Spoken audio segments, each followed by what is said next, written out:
If you are joining us for the first time for the CGA lecture, these are events coming up next semester, and you can scan the QR code and get more information about these events. We'll start in 5-6 minutes, 5-6 seconds. But today's talk is our final talk for this semester, but next semester, during the spring semester, we have some exciting speakers. Professor Wang Kung is going to have a conversation about his life and scholarship in January, followed by a talk by Dipesh Chakrabarti on his new book. Professor Champiao is going to give a talk, perhaps 21st of February, we'll let you know. Tracy Miller is going to talk about architecture in China, and Juliana North is going to talk about art history as well. So these are our lineup talks coming up in the spring semester. For today, our final talk this semester is by Professor Sujung Kim. I'm really excited to have her give a talk for us. I was quite impressed with her first book because it related to transcultural Buddhism, something I personally am interested in. So I'll introduce her briefly.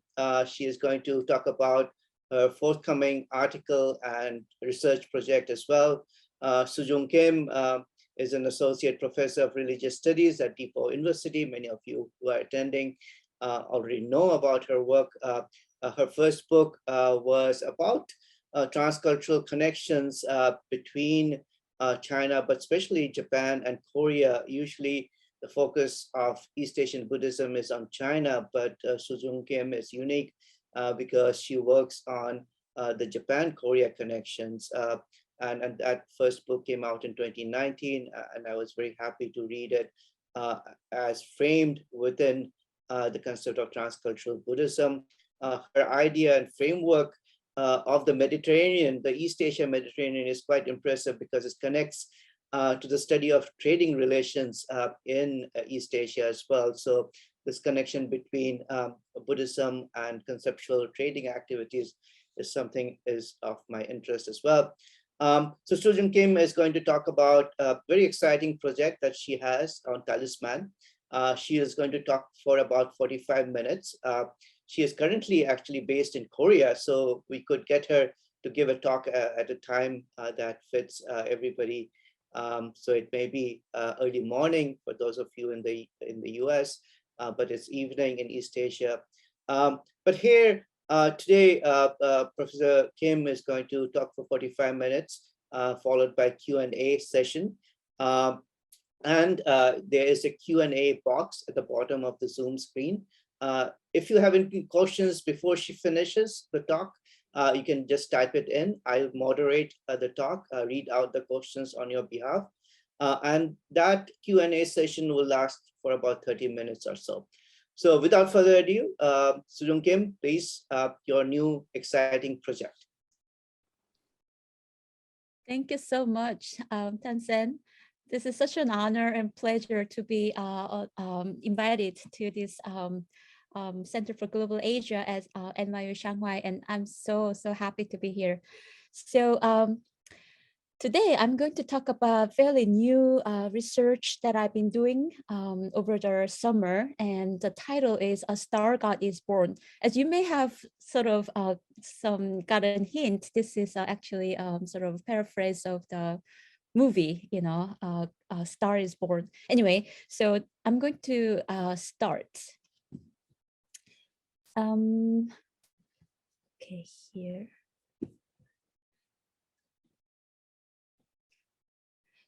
In 2020, a rather unusual tablet was opened to the public at the Palace Museum in Beijing for a special exhibition celebrating 600 years of the Forbidden City. The wooden tablet, a little bigger than the largest iPad model, was one of the unexpected discoveries made in 2006 when the palace underwent repairs. During the rehabilitation work, 5 tablets were found above the ceiling at the Hall of Supreme Harmony. One of them is what you see here. The artifact, whose installed location was right above the throne, was meant to protect the hall as well as its resident, the Qing Emperor Yongzheng.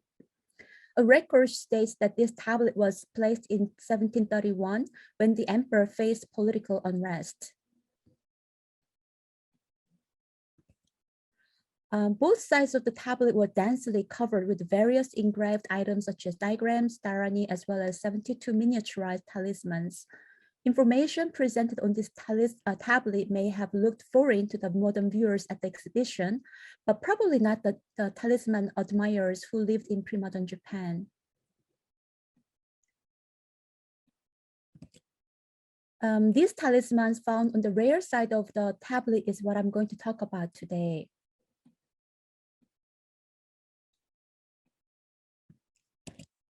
These talismans are known as Zhenzhai Lingfu in Chinese or Chintaku Reifu in Japanese. What is unique about the Chintaku talisman is that their worship cut across institutional boundaries such as Buddhism, Shinto, Confucianism, and even Shugendo. The versatility of the talismans was central in gaining their popularity. The assumed protection by the 72 individual talismans were not limited to the house and its dwellers. Their coverage extended to other domains such as buildings, the occasion of moving, and even the nation. Elaborated rituals were devised for the aforementioned occasions, and throughout the medieval period, Buddhist, Confucian, and Shinto religionists developed their own variations on them. But why talismans are important? Despite their long and deep history, the Chintaku Reifujin talismans have largely remained unexplored. A few articles discuss the talisman in passing, and some of these studies mischaracterize them as an archaic example of the Taoist influence on Japanese religion. Some of them even claimed a Baekje origin or Onmyodo connections. Some of these misinterpretations are mostly due to the lack of scholarly interest in talismans in Japanese religion, as well as the existing disparities among the religious institutions, leaving talismanic culture out in the normative narrative of Japanese religious praxis. The peculiar paucity of studies on talismans also have to do with the dichotomy and hierarchy among the religious objects in modern scholarship.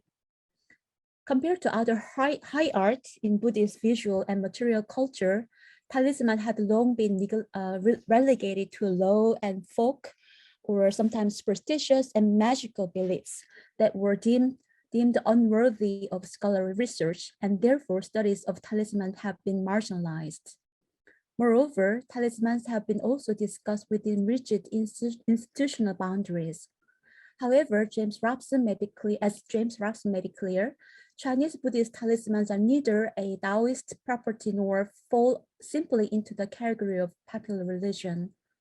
Scholars such as Stephen Tizer and Paul Cobb also warned against scholarly biases toward religious practices that do not neatly fall between the two great traditions. Rather than seeing talismans as Taoist elements in Japan or exemplary Buddha Taoist practice in Japanese religion, or a form of popular religious practice, in this talk, I explore them from the perspective of material culture, looking at talismans as a thing itself, while taking into consideration the Japanese religious landscape and socio-historical conditions that were closely linked to the East Asian talismanic culture. Informed by thing theory and material culture, in today's talk, I also hope to show how things, in connection to human agency and history, create network-like knots, fashion hybrids, and beget new things, taking on a life of their own and operating as co-agents imbued with ontological properties. David Morgan's idea of co-agency provides an apt vantage point to explain how Chintaku Reifujin garnered so much interest across religious traditions. Talismans are undoubtedly inanimated things on a phenomenological level, but from an ontological perspective, they have the power to make humans do things, to affect our behavior, bestowed or sometimes borrowed agency through ritual and myth. Talismans assume a form of portal which allows human participants engagement with visual, auditory, olfactory, and some somatic sensations, experiences, and anxieties. So in this talk, I would like to talk about three aspects of the Chintaku Reifujin talisman. First, I will talk about the transnational history of Chintaku talismans, starting from China. After charting the historical background, the second section illustrates the Chintaku talismans and their deification process in Japan. The third section pays a closer look at the material and semiotic aspects of the Chintaku Reifujin Mandala and its rituals. So let me begin. An unassuming Shinto shrine called the Yatsushiro Shrine in Kumamoto City in Kyushu. Kyushu is arguably the birthplace of talismans in Japan.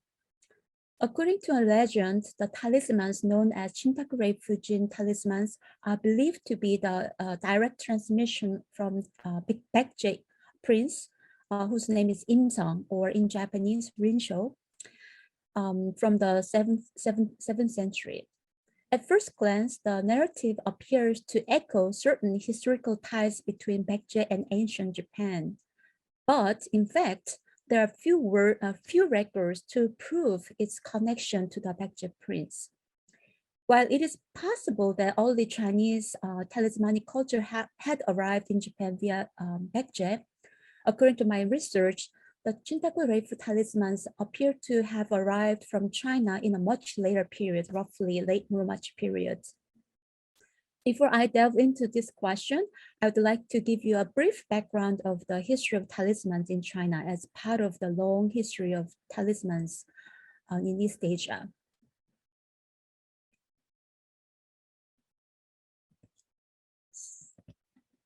So the talisman, or fu, among many other Chinese equivalent terms, originated from a government document used for issuing edicts or military orders during the Han Dynasty. By the early 4th century, the religious use of talismans had flourished. Once they underwent the ritualized act of writing, talismans needed to be activated with incantations or spells, as well as secret hand gestures known as mudra. Mandalas in this sense were not simply a piece of paper with illegible script and odd images, or a mere representation of deities to be summoned. Rather, they were a conduit for the manifestation of deities, a miniaturized locus in which deities revealed themselves, and a sacred space for a contact between holders and spirits. Including other religious actors, early Buddhists in China quickly discerned the political spiritual benefits of talismans and actively adopted them in their textual and ritual arena. During the Middle Ages, the use of talisman flourished in China, but it was mostly the Song period that witnessed major developments in talismanic culture, when talismans began to diversify and expand their usage. They responded to various religious and social needs, such as exorcistic, therapeutic, and funerary rituals, which resulted in the inclusion of more complex visual components such as cartographic, symbolic, corporeal, and cosmic, as well as stylized scriptural elements in the talismans. The idea of stabilizing the house with talismans has a long history. As a primary living space for humans, the idea of protecting a house against evil spirits was developed from very early on in China, resulting in a wide range of house guardian gods and rituals associated with them. The earliest mentioning of Zhengjai talismans come from Ge Hong's Bao Puzi, which explains the method of pasting 72 talismans at the four corners of house to ward off all evil spirits.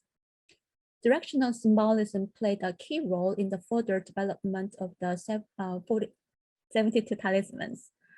A geomantic manual discovered from Dunhuang, this is Paleo-Tibetan example, number 4667, illustrates the use of 4 stones of different weights that were buried at the corner of houses to subdue malefic spirits.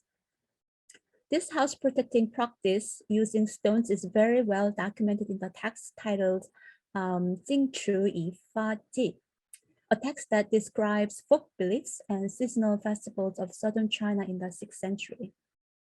According to the text, at the end of each year, people dug holes at each of the 4 corners of the house and placed a large stone in them as a way to ensure residential protection. Various types of talismanic texts designed for stabilizing a house emerged in the Taoist circle as well. The Shangqing school of Taoism, these talismans were believed to be effective in the Taoist practice of guiding qi and strengthening the body, so that adepts place the talisman on their body and burn and drink the ashes. The Zhenjai talismans were also incorporated into mantic practices, such as determining auspicious orientations as part of almanac in China. Medieval Chinese Buddhists had incorporated the very idea of householding protection since the Tang period. In constant dialogue with Taoist talismanic culture, the Chinese Buddhist tradition actively used dharani to create a unique Buddhist version of the popularized household protection enterprise then. One of the most well-known of such texts is the Foshe Anzai Shen Zhou Jing. Buddhist divinities, rituals, and language were put into use to make a Buddhist Zhenjai talismans and associated rituals. What makes the 72 talisman unique is their bold claim that all-encompassing protection in the simplest form. This idea of encyclopedic collection for total visualization was already present prior to the song. For instance, hieroglyphical home stabilizing talismans of the 10th century from Dunhuang point to this collage of talismans that were readily available in domestic setting. In this example, known as Hu Zhai Shen Li Juan, this is Paleo 3358 from Dunhuang, 20 talismans were listed as a totalizing attempt. Each talisman, some of which are accompanied by highly graphic, imaginative renderings of anthropomorphized demons, is paired with a short written explanation of its proper use. These talismans were used to address domestic issues such as how to drive away evil spirits, family conflicts, infertility, and nightmares, as well as how to bring in good luck and good health. While this example does not necessarily bear visual affinities with the 72 Zhenjai talismans, the underlying idea is basically the same. If the number 20 was not enough to cover all domestic issues, there are other examples as many as 472. Overall, what makes all of these 70 talismans unique is their mandalic presentation on a single sheet of paper.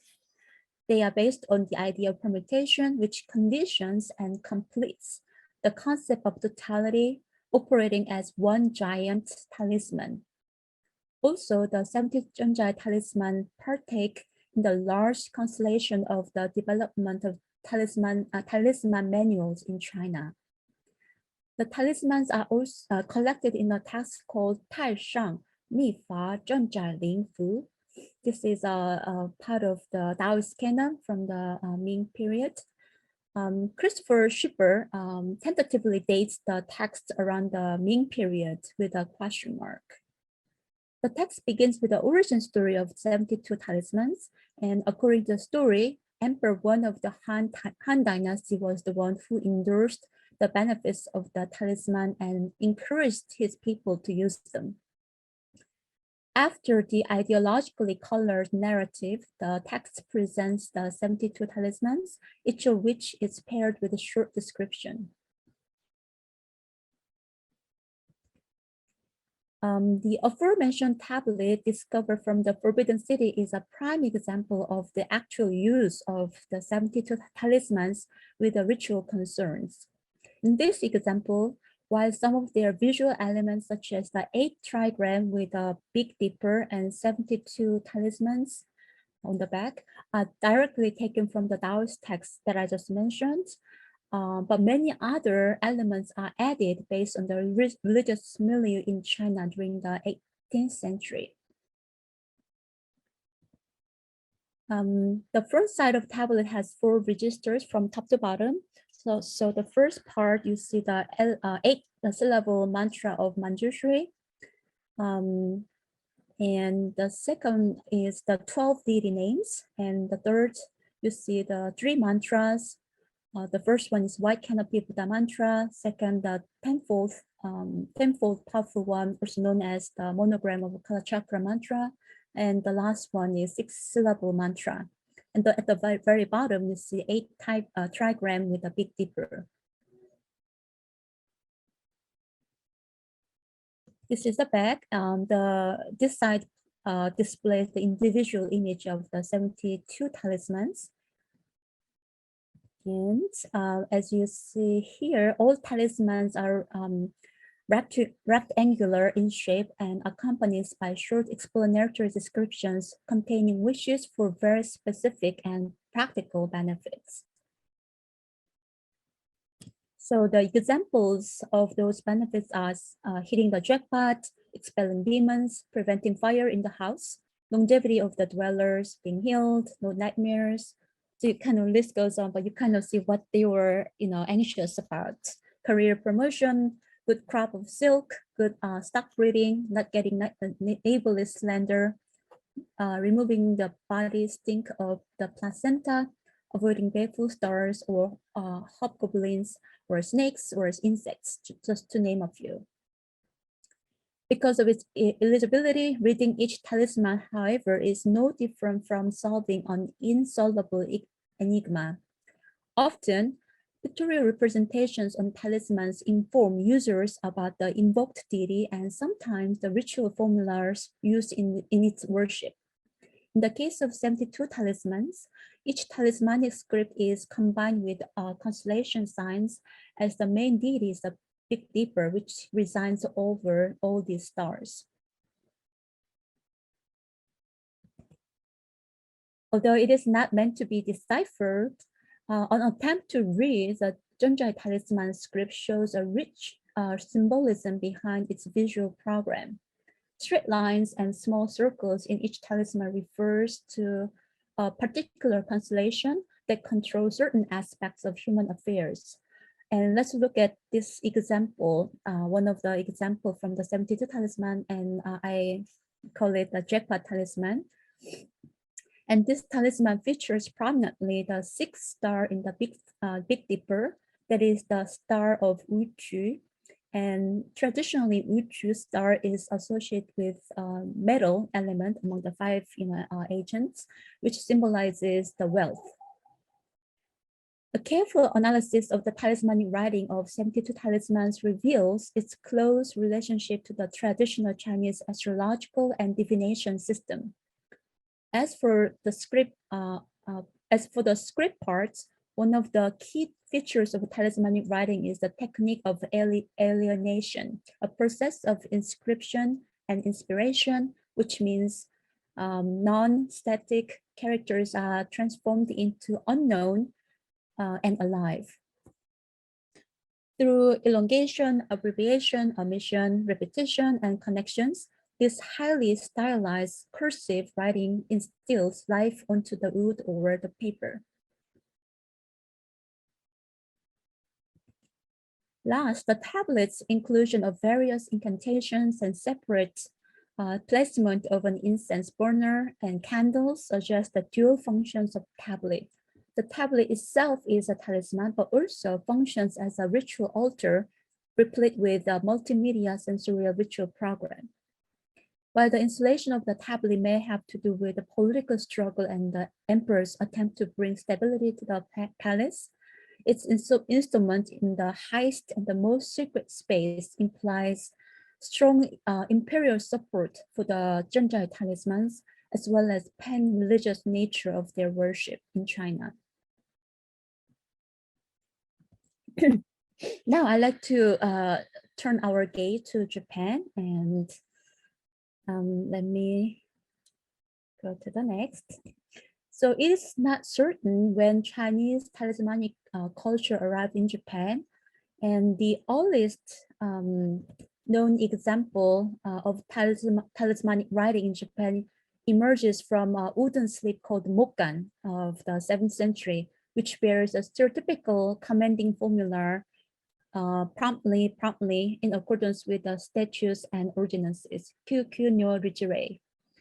The phrase is also found in the mountain ascetic traditions of Mount Omine and also Mount Kimpusen from Leon.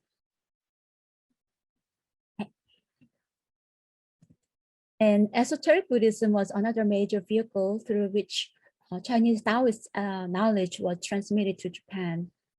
Various technologies of protecting the house/living space found their way to the country with the introduction of esoteric Buddhism to Heian Japan. For instance, Tang Chinese Buddhist extensive use of the arts of Zhengjai was observed by Japanese Tendai Buddhist monk Ennin during his visit. In his Nyuto Shingu Seikyo Mokuroku, one copy of the Bonji Fudoson Chintaku Shingon is included. In the text, we find Dharani of household protection, indicating that the Buddhist version of Zhengjai rituals were known to Ennin. Another text, Hisho, compiled by Shingon Prince monk Shukaku, the same Dharani is contained. Known as Chintaku Fudoho, in which Fudo is, it's very famous deity, Akala in Sanskrit, is venerated as the main deity. The ritual was incorporated into the Tendai and Shingon existing Fudo worship and was performed during the mid-Kamakura period. As Anna Zaidel noted, worship of the Big Dipper enjoyed long-standing popularity from Heian to Edo, and constellation's power was not only believed to control one's fate, but also to guard against disease and misfortunes. Sorry. As part of Big Dipper worship, house stabilizing rituals had been performed since the Heian court. According to the record of Nihon Sandai Jitsuroku, in the year of 877, Onmyodo masters performed a house stabilizing ritual for a newly built building in the palace, as evidenced in the Gyokuyo Wakushu from the 1314 and Azuma Kagami from the 13th century.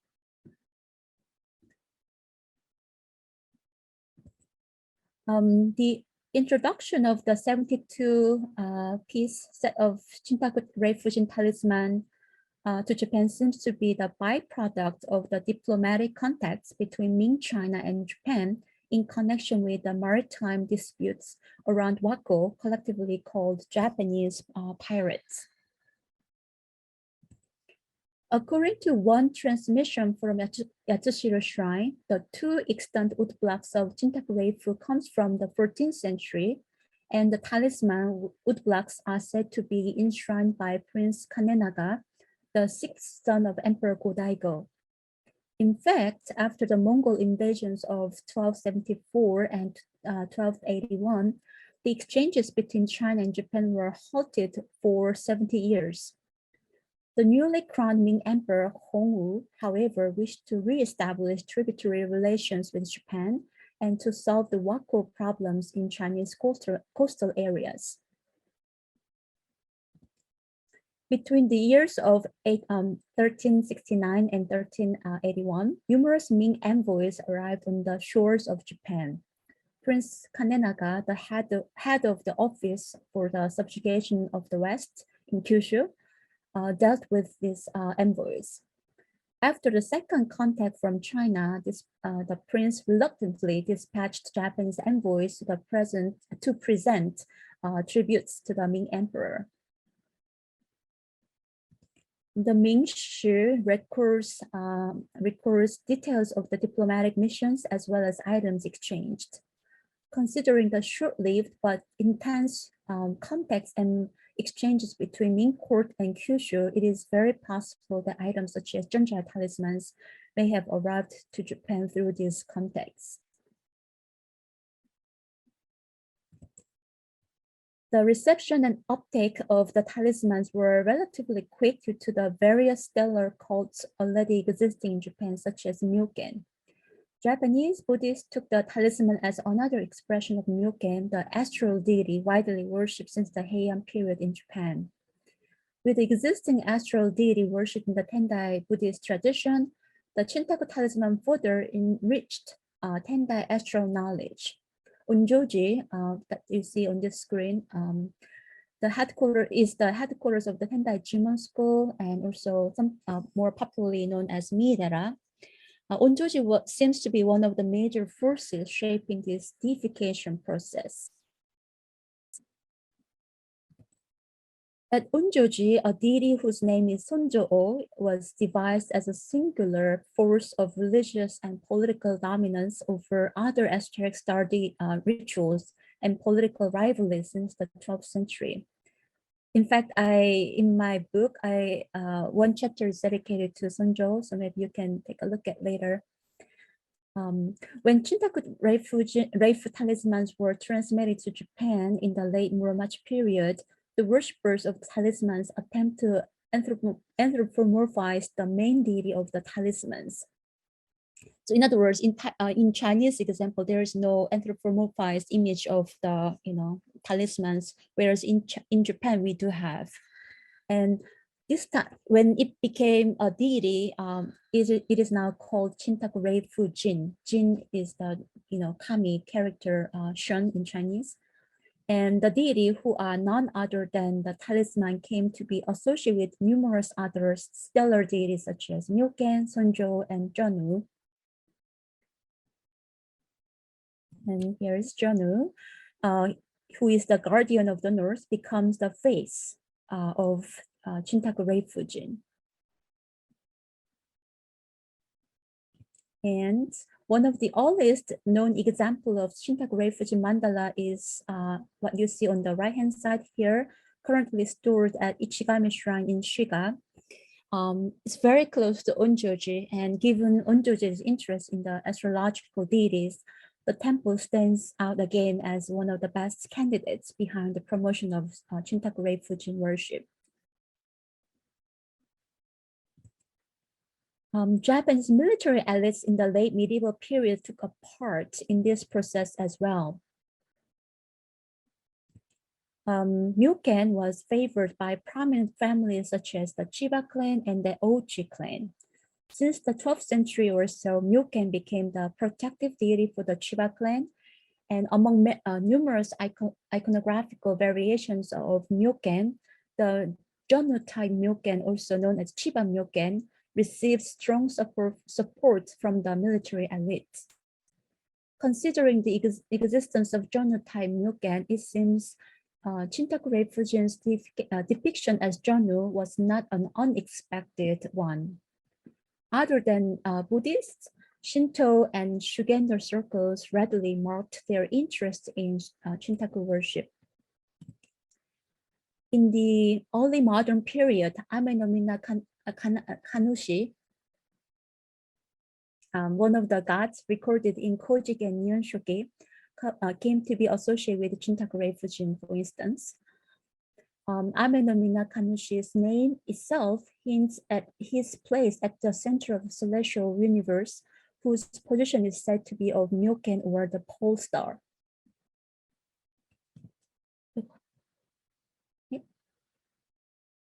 All right.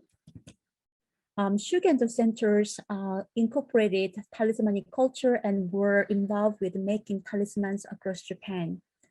Some Shugendo traditions even identify Kongo Zao as Chintaku Reifujin. The 72 talismans and their associated rituals gained a much broader cultural currency during the Edo period, the time when Japanese intellectuals experienced a renewed interest in Chinese studies. Edo intellectuals' interest in Chinese culture led some Confucian scholars to look into Chinese philosophical elements reflected in the worship. Manuals for the use of the talismans were written and circulated. Unlike other books, however, the making of Chintaku talismans was highly ritualized acts, as were their cupping, activation, and deactivation. Numerous commentaries were also published. While most works were dedicated to preserving the correct use of the talismans, others were critical of the talismanic practice. So for instance, Nakae Toju, a Confucian thinker, extensively discussed the Chintaku Reifujin in his work called Refugee.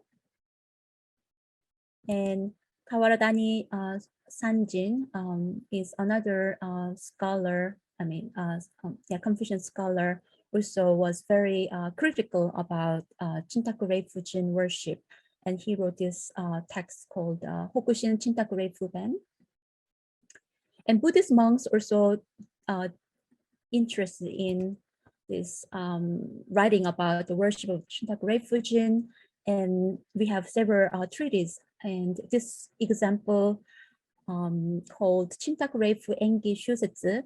This is written by Takuryo, the monk of Junenji Temple in Kyoto. It provides various mythological accounts and descriptions of rituals for Chintaku Reifujin.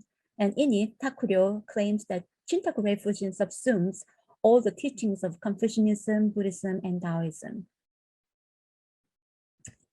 And several decades after Takuryo's work, a Zen monk, Koshu of Taiyoji, authored Taiyo Shinsen Chintaku Reifu Ko. This text presents a very interesting mythological account. According to the text, the temple site was chosen by Sekizan Myojin, the guardian deity of the Tendai master Eni.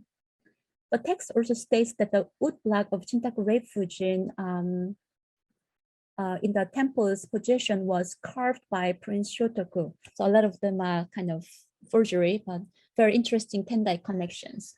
The text creates layers of further links to establish theological connections between the talismans and Tendai Buddhism.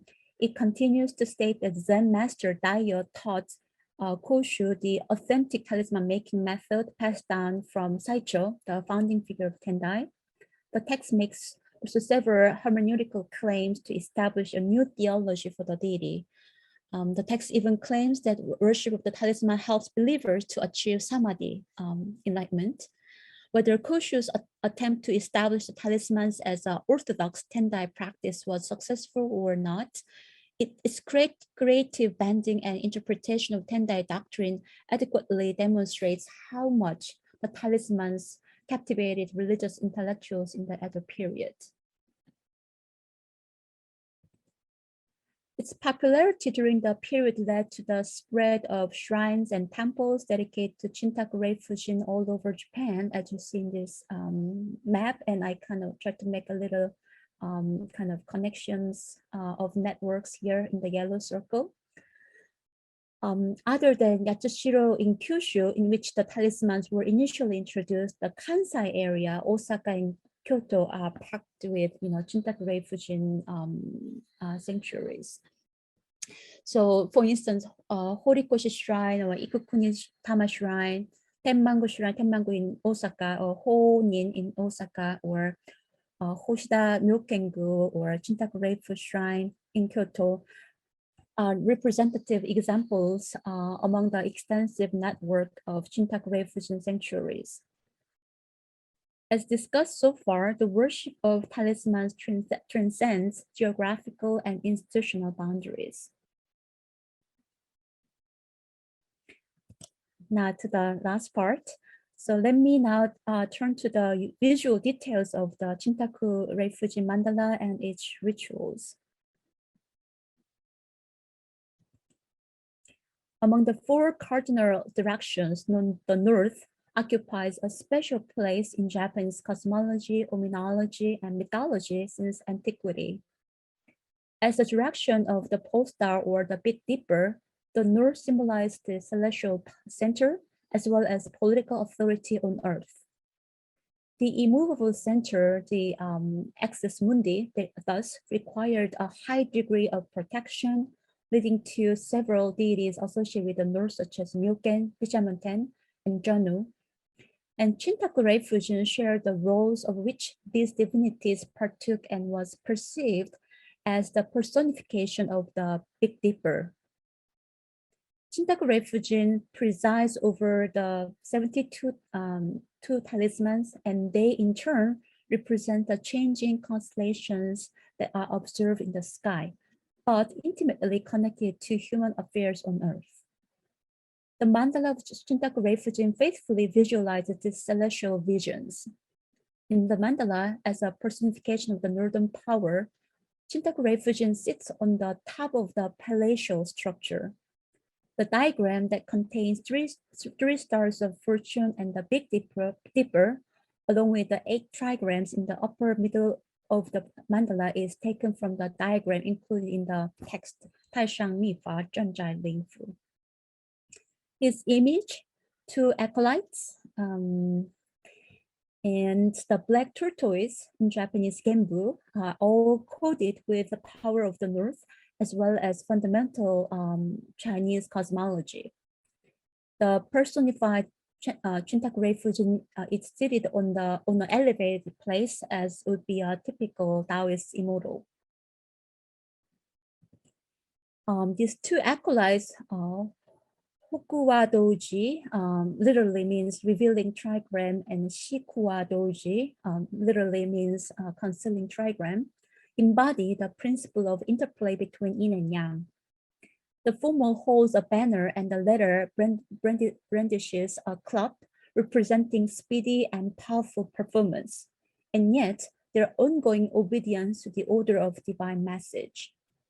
Genbu, a tortoise entwined with a snake, expresses the balance between yin and yang, but also the mythic animal symbolizes the power of north.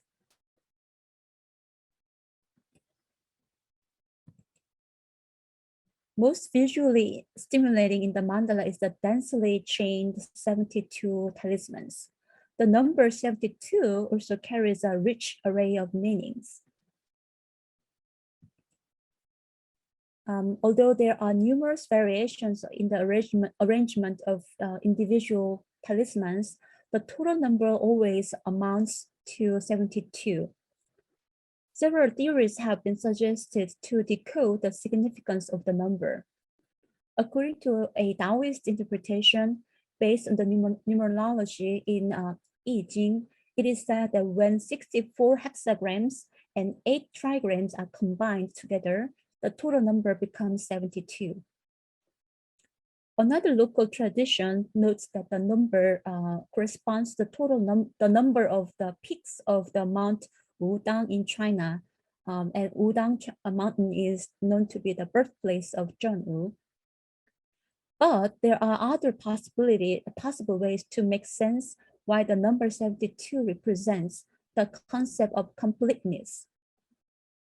One possibility comes from Chinese calendaric system from Li Ji, wherein 1 year can be subdivided into 4 seasons, 12 months, 24 solar terms, and 72 weeks.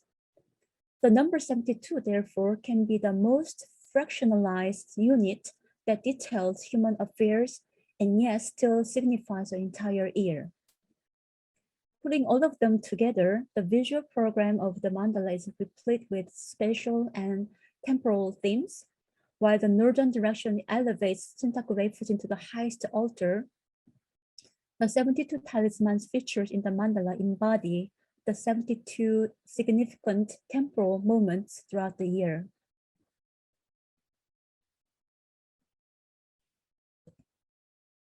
Closer look at the ritual manual for Chintaku Reifujin unlocks its daily applications in religious settings. Yamagishi Kenjun, the abbot of Myohoji in Osaka, in roughly early 20th century, he edited a volume called Chintaku Reifujin Kan no Himitsu Shoho Shu. This book collects various Chintaku Reifujin rituals based on numerous Chinese Taoist texts and earlier texts on Chintaku Reifujin. Yamagishi's encyclopedic text presents various myth, rituals, and visual examples of Chintaku Reifujin talismans.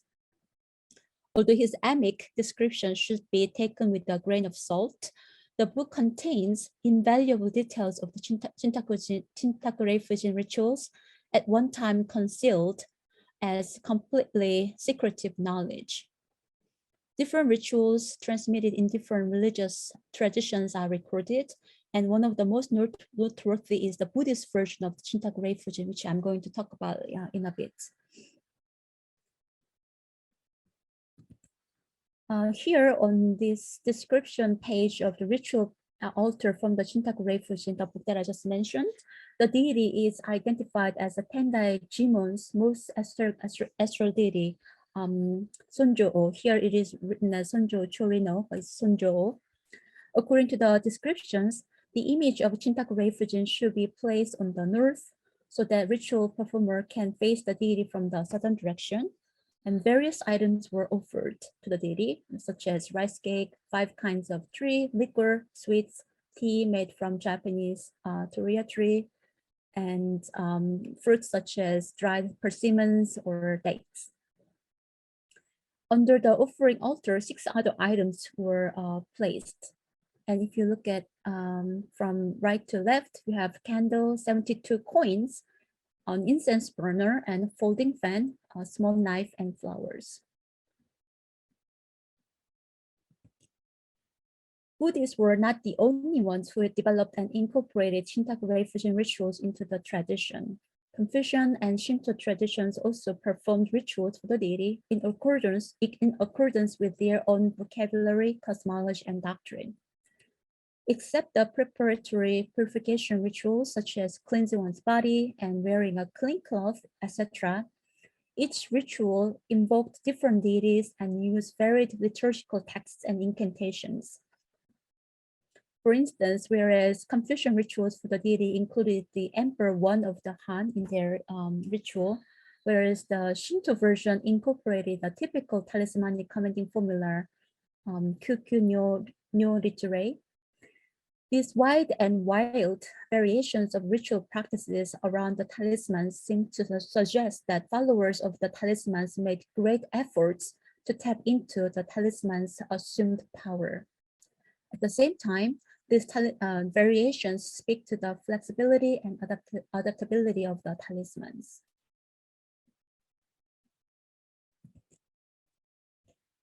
History repeats itself in mysterious ways. In modern days, Rakuten, one of the largest Japanese online retail companies, sells various kinds of Zhenjai or Chintaku talismans made in China. Initially developed in China as the collection of 72 talismans, the talismans have made their way to Japan doubly. As seen above, historically speaking, 72 Chintaku talismans underwent 2 notable changes that were not seen in China: deification and mandalization. Once fixed as a mandala form, the earlier Chinese emphasis on writing was partially replaced by icon-based devotionalism in Japan.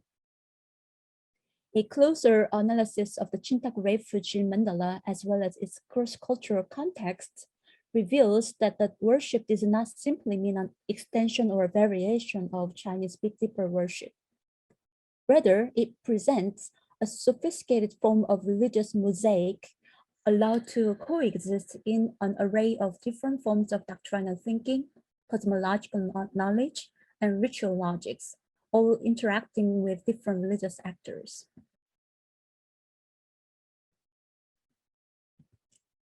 Through the case of Chintaku Reifujin, I have shown that how talismans interacted with people, ideas, and systems, and how talismans worship defies simple labeling and categorization. The worship of Chintaku Reifujin cuts across the modern typology of established religions. My research further suggests that the predicaments of the typology of scholarly biases, which fail to adequately study those religious practices that fall into the cracks between institutionalized religious traditions. Also, one of my evidence suggests that talismans' forms, contents, and possibilities seem to be limitless and boundless. Through rituals, sacred power is transferred and translated to the paper in the form of a miniaturized altar. The transfer is, however, transient. At the same time, it can bring enormously transformative effects. The Chintaku talismans were not a passive, transient thing awaiting humans' use. On the contrary, they made their human counterparts do something with talismans. The talismans provide a platform for which its devotees could communicate and interact with the supernatural. The efficacy of the talismans paradoxically relies on the eligibility that communicates intelligence.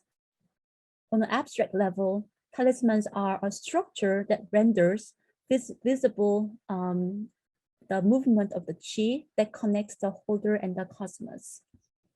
On a concrete level, they are extremely specific and purposeful in their demands.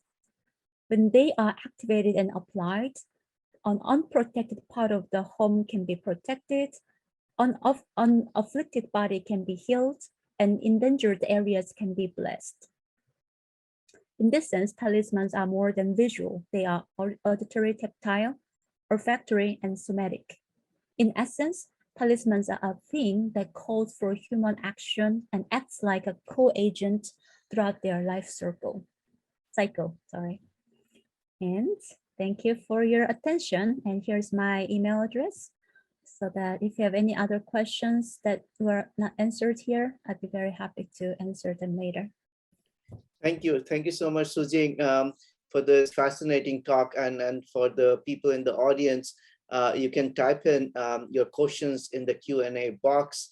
But I have many questions of my own as well, Sujing. So I'll start off with my questions, and people in the audience can please type in their questions in the Q&A box, and I'll read them for all of you. The first, Sujing, I wanted to ask you your connection between your second project, which you are presenting today, and your earlier book. In that book, you are talking about Shinra Myojins as a deity, moving around, circulating. The transcultural aspect was a deity. Now you are talking about a thing, right? I mean, and so what difference were there in the movement of a deity, right? And the thing that you are pointing out today, and how do they matter with regard to transcultural, transregional circulation of Buddhist ideas, objects? Is there a connection between your book, first book, and this project? Thank you so much for the excellent question, very thought-provoking question. So I have a longer version, but I tried to make it short. So my first book, which centers Shila Myojin, which is an attempt to avoid major human and text, right? I was trying to do something different by focusing on a deity, but located in a transnational network, right? So that was Shila Myojin. But Chintaku Reifujin is actually initially I came across this deity when I was doing my research, doctoral research. So actually I went to Yatsushiro Shrine in Kyushu 2010, and I saw that this image of the 70 talismans there, and people are saying, oh, this is from Korea. They are saying this is all this talisman in Japan. So I actually do mention about Chintaku Reifujin very briefly in my chapter 5, Trek for Star Deity. So there is this kind of liminal connection, because I mentioned in my Shila Myojin book, but I have forgotten about that Chintaku Reifujin for a long time. But I got very interested in talismanic culture, and we are living in the pandemic, and you cannot help but thinking about healing and health, and that's how my second book project emerged. I wanted to think about things seriously. I'm okay with gods now, but I like to talk about things and how to make things more interesting. That was my sort of attempt. But still, I maintain the same sort of framework, transnational, although my main focus this time is more Korea, and the time period is a little bit later than my original Shilangyoljin time period. So a little bit late because I intentionally chose, because there are a lot of sources that I can utilize. So that's why I focused on the Joseon period, which is 14th century to early 20th centuries. But Chintaku Reifujin is, although I mentioned in the book, I never really made the connection that it may have to do with Onjoji, which is the main temple that I talked a lot in my book. But while I was doing this research past summer, I realized that Onjoji played a fairly big role in promoting Chintaku Reifujin. So in a way, I was very, unexpectedly re-encounter Onjoji as another very important cultural center in Japanese Buddhist history. They really were interested in Chinese or continental knowledge, and they really had they cooked a lot of interesting stuff. And Chintaku Reifujin is, I think, one of the good examples. So in a way, it's kind of a continuation of my, interests and intellectual, sort of interests, but I'm more also moving toward sort of new ideas about how to think about material and how to think about things in a transcultural context. Great. I mean, I'll continue with that, and I invite others to join in with their questions or comments. But when you mentioned the Big Dipper, a long time back, I wrote an article on the Big Dipper Mandala. And the Big Dipper Mandala actually, just like what you are mentioning in this case, develops most likely in Japan and then comes back to China. And so one question I had is, what is the connection between the two mandalas, the Chintaku Reifujin mandala, and I don't know if you have looked at the Big Dipper mandala. It's also emphasis on the Big Dipper and the constellations. It was, I initially found that in a Liao tomb, Liao dynasty tomb, which I think is the expression of the mandala in the local level as a mortuary or funerary thing. But I don't know if you have looked at the Big Dipper mandala as well. No, right? I should have, but I haven't yet. Yeah. But if you said that is from sort of mortuary context, I can think of some other examples, because Chintaku Reifujin is actually, it's kind of, we have very broad Big Dipper worship throughout East Asian, right, Buddhist Asia. And Chintaku Reifujin is just, I think, one of the sort of branch that kind of connects to this 7-star worship. But in Korea, we have during the Joseon period, it was very common to make 7 stars in the the coffin as a part of sort of for the ensuring safe journey to the other side, and also blessing and all these things. But also, if you look at some other examples, mortuary practices, 7-star always appears in Joseon Buddhism too. Although it was Confucian society, they were not hesitant to use Big Dipper worship. So I probably answer better after I read that article that you have written. Yeah, it was long time. It's an Ars Orientalis.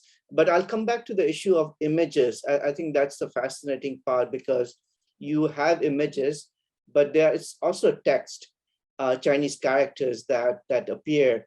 I want to ask you later about, are they images or are they text that appear in the talisman, right?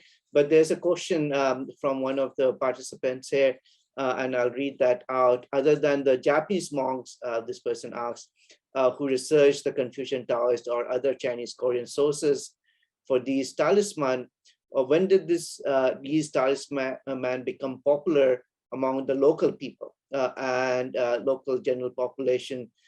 And did they see any connection to China when they may be using the talisman, or did they perceive it essentially as their own or localized Japanese talisman? Is there a concern that this is a foreign, or this is a perception that this is a non-local talisman?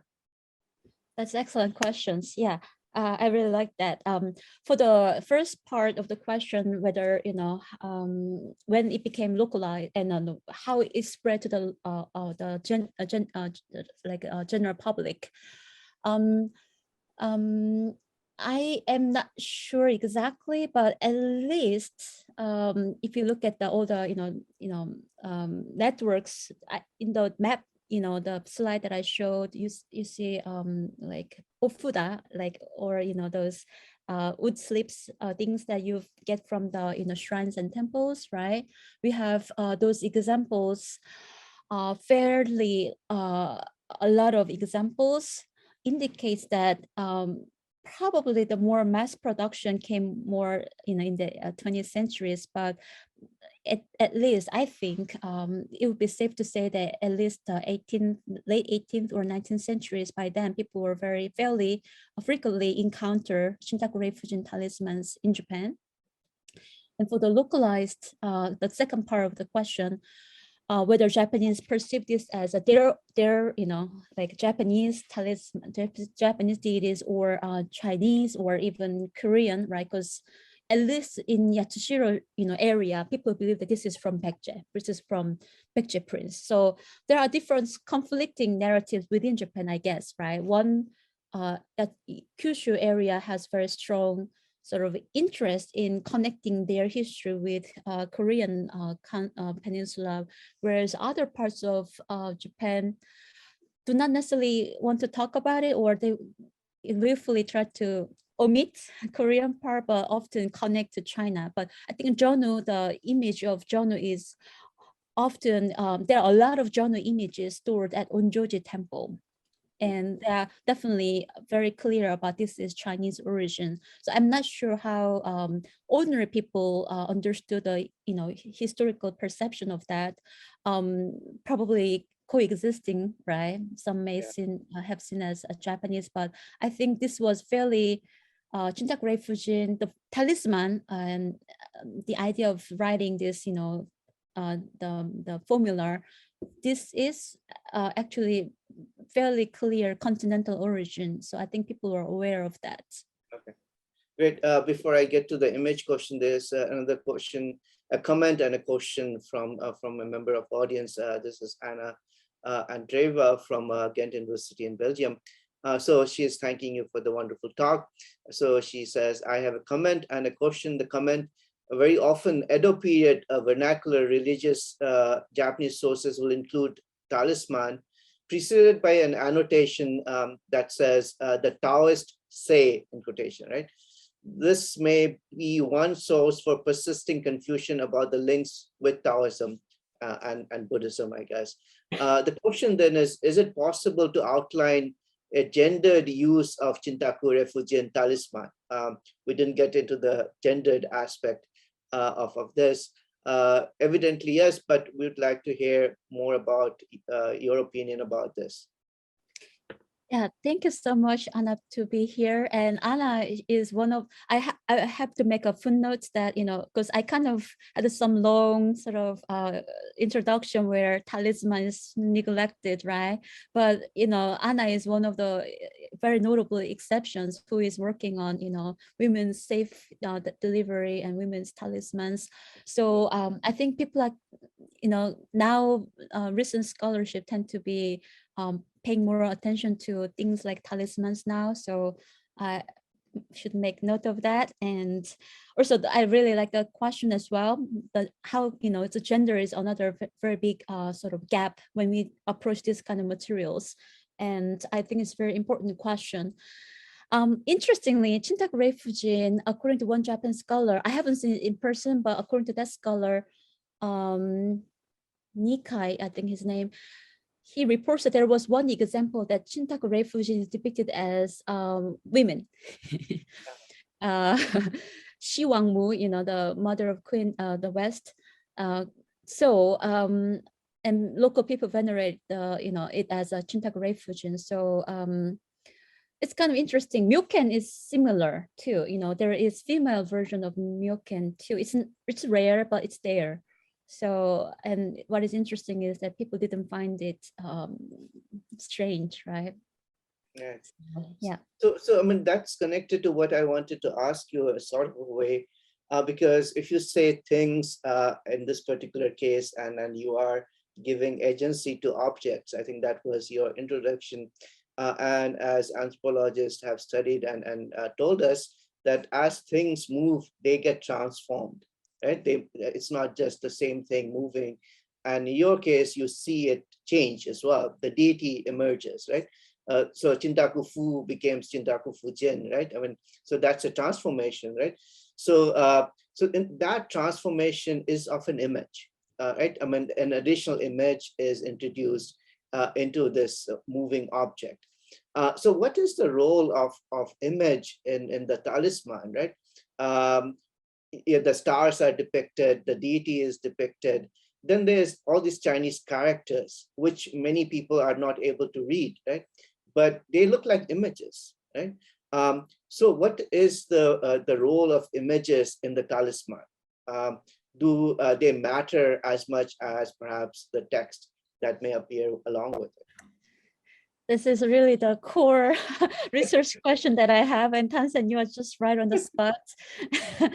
So yeah, text image question, I actually have long interest in that, and that's why one of my Sheila Myojin book, last chapter, I talked a lot about sort of semiotic renderings of the Sheila Myojin iconography and all this.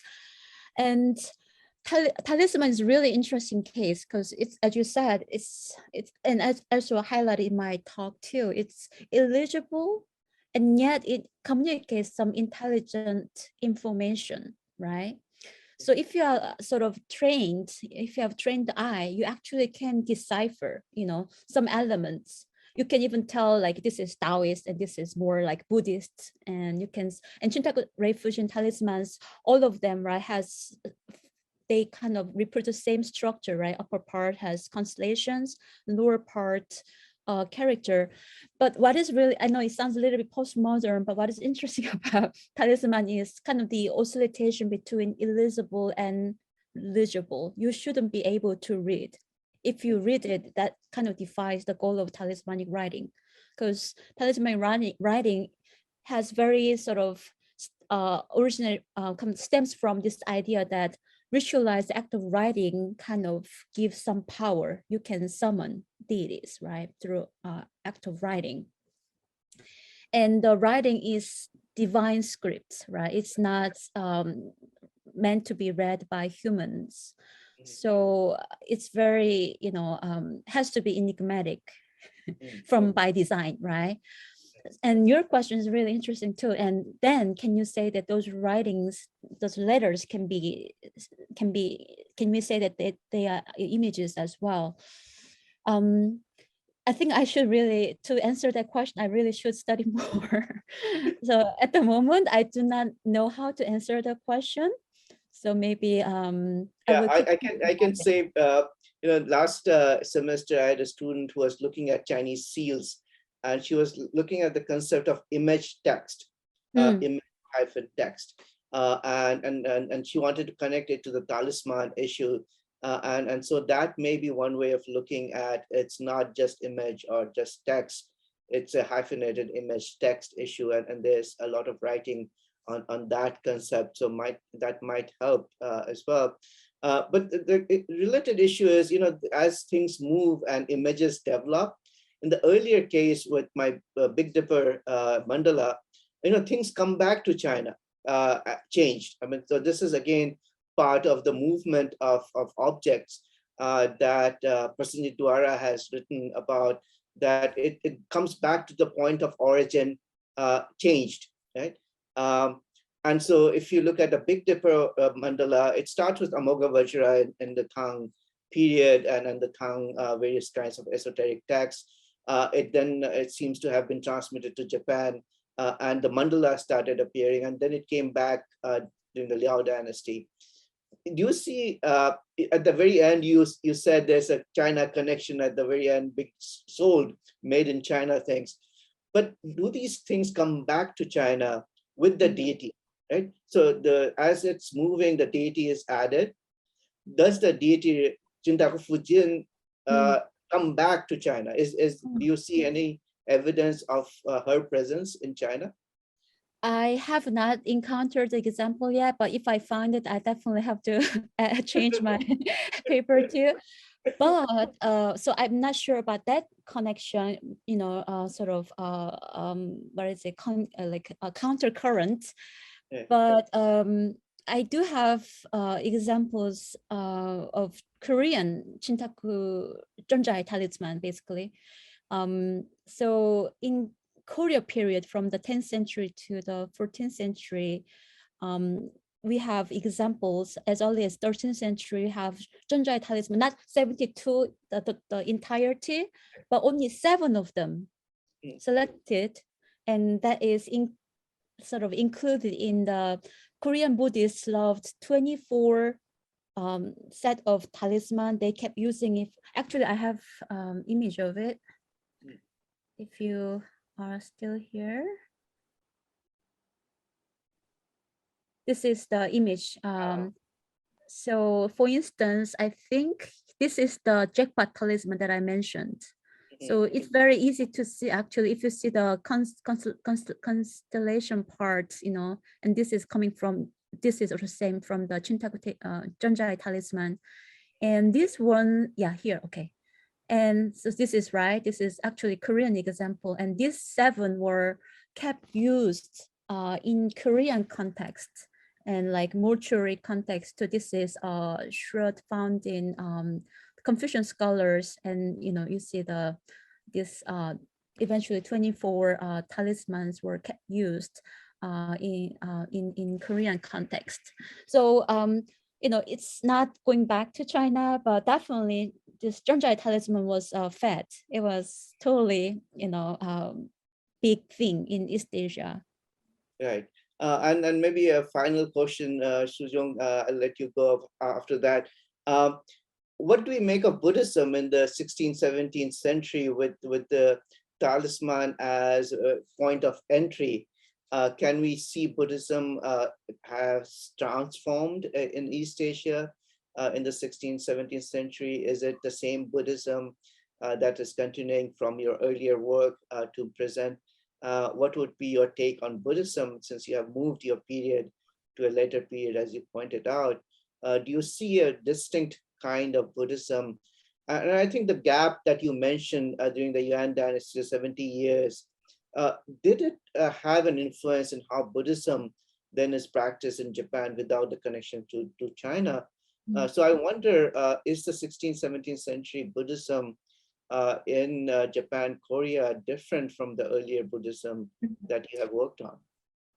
That's another excellent question. I'm probably not able to fully answer, but yeah, I take it as a chance to sort of elaborate my new project, because the time period goes a little bit later. And I am more interested now. I'm more interested in non-elite practice, because we do have a lot of books on elite Buddhism, right? Like famous scholars, famous treatises. And I think we have very little information. I mean, it's very challenging to look into everyday people's everyday concern. But I think talisman is really great entry point to see what people were worried about or what they desired and what they wanted to achieve through devotional activities. And what is really interesting with talisman is that I'm more particularly interested in healing talisman, because, pandemic, right, again. But healing talismans often, instructions usually follows with, burn and drink the ashes. We do not have actually examples. We do have some, but not a whole lot.